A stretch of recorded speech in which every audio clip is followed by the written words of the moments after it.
Hyper tension বা high BP, বা আপনি খুব স্ট্রেসড হয়ে যান মাঝে মাঝে, চিন্তা নেই, আমি দুটো ব্রিদিং টেকনিক্স দেখিয়ে দিচ্ছি, আপনাকে এই সমস্ত জায়গা থেকে একদম নিয়ে চলে যাবে। সামান্য দুটো ব্রিদিং অনেক বড় বড় ওষুধকে ওভারটেক করতে পারে এই ব্রিদিং। কিভাবে?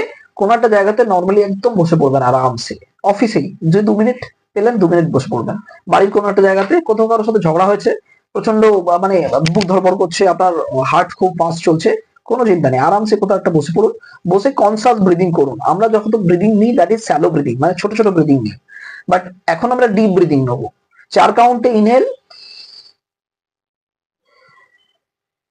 1 2 3 4, exhale 2 3 4, inhale 2 3 4, exhale 2 3 4 5 6 7 8। প্রথম স্টেপ 4 কাউন্ট 4 কাউন্ট, দ্বিতীয় স্টেপ 4 কাউন্ট 8 কাউন্ট, অর্থাৎ inhale 4 will remain same for both the cases, এক্সেলটা বাড়ছে, so exhale should be larger than inhale. এটা যদি আপনি 2 মিনিট করে নিতে পারেন, তাহলে আপনার হাইপার টেনশন, স্ট্রেস, অস্থির অস্থির ভাব, এগুলো সমস্ত কিছু আপনার দূর হয়ে যায়। Thank you so much.